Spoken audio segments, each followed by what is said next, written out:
자, 바로 한번 시작해 볼까요? 오늘 다룰 이야기는 바로 스타쉽입니다.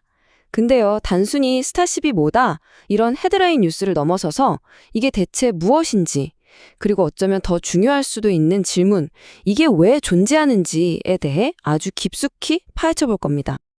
아니, 도시 하나를 통째로 옮길 만한 로켓을 대체 왜 만드는 걸까요? 바로 이 질문.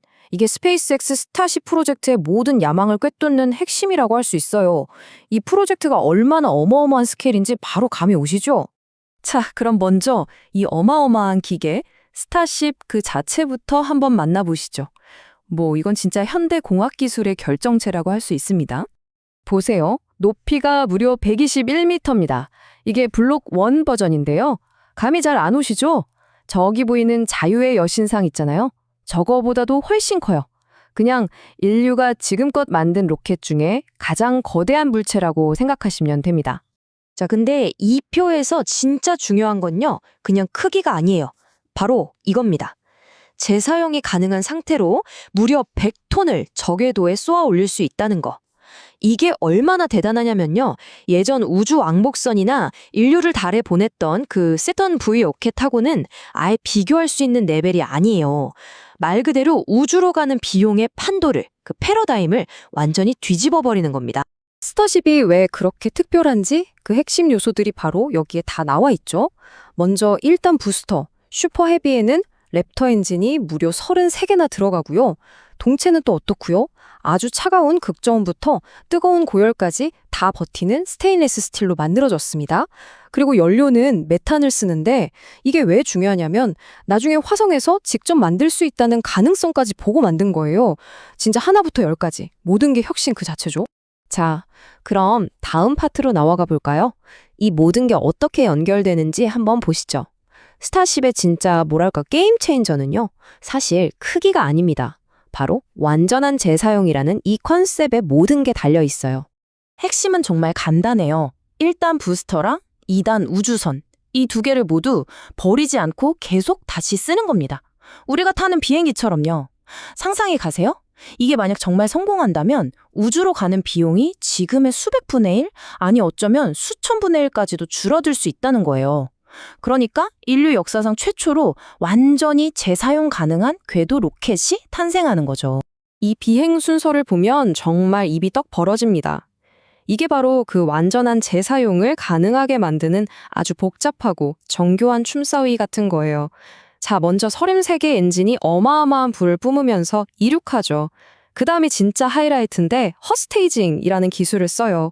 이게 뭐냐면 1단 부스터가 아직 떨어지기도 전에 2단 우주선 엔진에 불을 붙여서 그 힘으로 밀어내면서 분리하는 아주 과감한 방식입니다. 그리고 분리된 부스터는요, 그대로 발사대로 돌아와서 저 거대한 팔, 찹스틱에 딱 잡히는 거죠. 와, 진짜 SF 영화에서나 보던 장면이잖아요. 이게 지금 현실이 되고 있는 겁니다. 좋아요. 이렇게 어마어마한 능력을 갖추게 됐는데 그럼 이걸로 대체 뭘 하려는 걸까요? 스타쉽의 진짜 임무는 뭘까요? 할 일이 정말 많습니다. 당장 눈앞의 임무만 봐도 차세대 스타링크 위성들을 쫙 깔아주는 것부터 나사랑 손잡고 아르테미스 프로그램을 통해 인류를 다시 달에 보내는 것까지 정말 다양하죠. 하지만 이건 시작에 불과해요.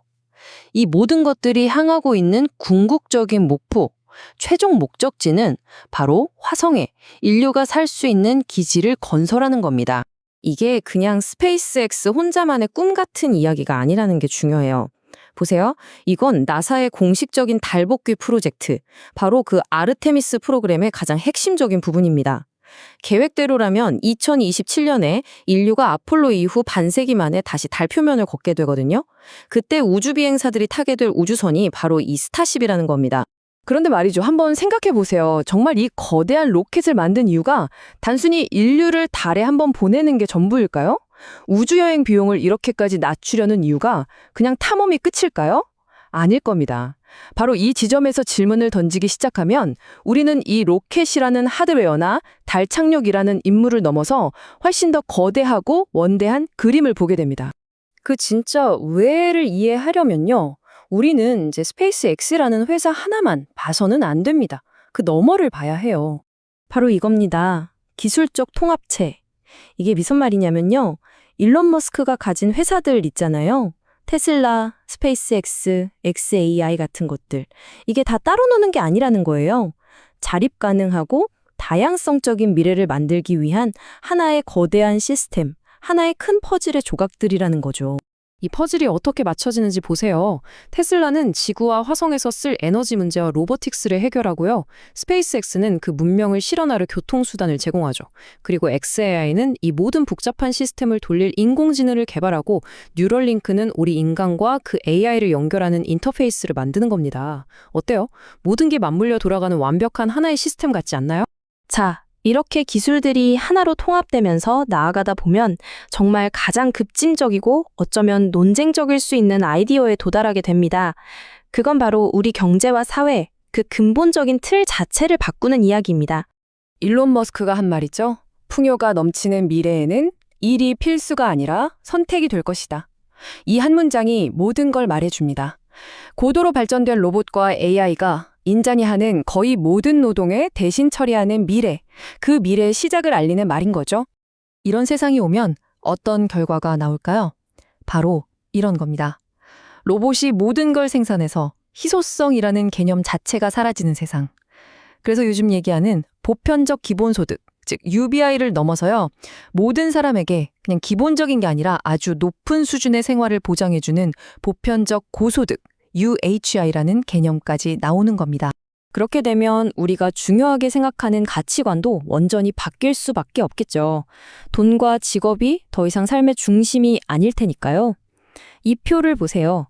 지금 우리가 중요하게 여기는 직업이나 직함 대신에 그때는 개인의 창의성과 독창적인 생각을 더 가치 있게 여길 수 있습니다. 부를 쌓는 것보다는 사회에 얼마나 기여했는지를 더 중요하게 볼 수도 있고요.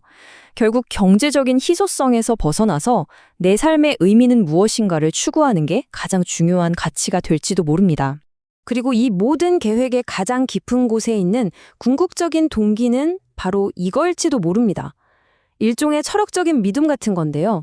인류가 스스로의 존재를 계속 유지하고 또 이 삶을 더 흥미롭게 만들려면 계속해서 뻗어나가고 탐험해야 한다는 거죠. 우리가 살고 있는 이 시뮬레이션이 너무 지루해져서 누군가 전원을 꺼버리지 않도록 말입니다. 자, 그래서 마지막으로 여러분께 이 질문을 던지면서 마무리할까 합니다. 만약 정말로 모든 것이 풍족한 미래가 온다면, 그래서 더 이상 일할 필요가 없는 세상이 온다면, 여러분은 어떻게, 어디에서 당신의 의미를 찾으시겠습니까? 이 거대하고 어쩌면 허무맹랑하게 들릴 수도 있는 기술적 비전이 결국 우리 각자의 삶과 목적이라는 질문으로 다시 돌아오는 거죠. 한 번쯤 깊이 생각해 볼 만한 질문 아닐까요?